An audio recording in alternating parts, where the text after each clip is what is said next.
চৰকাৰী কৰ্মচাৰীসকলৰ বাবে জনাৰ বিচাৰিছোঁ কেইবাটাও গুৰুত্বপূৰ্ণ খবৰ। কৰ্মচাৰীসকলৰ বাবে আহিছে ভয়ংকৰ তথ্য। বিদায় দিব বহু চৰকাৰী কৰ্মচাৰী।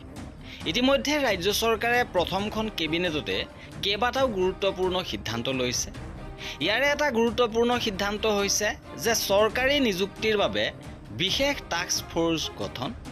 ৰাজ্যৰ বিভিন্ন বিভাগ আৰু ৰাজহুৱা প্ৰতিষ্ঠানত পৰ্যায়ক্ৰমে নিযুক্তিৰ লক্ষ্যৰে 2 লাখ চৰকাৰী পদ চিনাক্ত কৰিবলৈ অসমৰ মুখ্য সচিবৰ নেতৃত্বত এখন বিশেষ টাস্ক ফ'ৰ্চ গঠনৰ বাবে সিদ্ধান্ত লোৱা হৈছে। আৰু ইয়াৰে অংশস্বৰূপে এটা গুৰুত্বপূৰ্ণ খবৰ পোহৰলৈ আহিছে যে বিদায় দিব ৰাজ্যৰ একাংশ কৰ্মচাৰীক। 50 বছৰ অতিক্ৰম কৰা কৰ্মচাৰীক বিদায় দিয়াৰ বাবে প্ৰস্তুতি আৰম্ভ।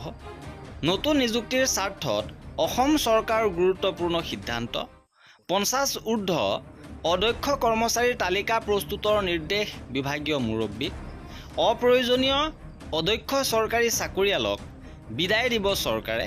গতিকে 50ৰ ঊৰ্ধ্বৰ এইসকল কৰ্মচাৰীৰ বাবে নিশ্চিতভাৱে ই এটা বেয়া খবৰ। ইপিনে মুখ্যমন্ত্ৰীৰ একশ্যন আৰম্ভ।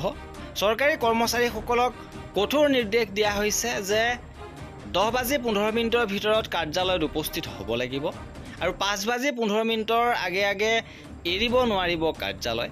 আৰু এইবাৰ মুখ্যমন্ত্ৰীৰ নেতৃত্বাধীন চৰকাৰখনে প্ৰথম অৱস্থাতে এনেধৰণৰ কঠোৰ সিদ্ধান্ত লোৱা পৰিলক্ষিত হৈছে।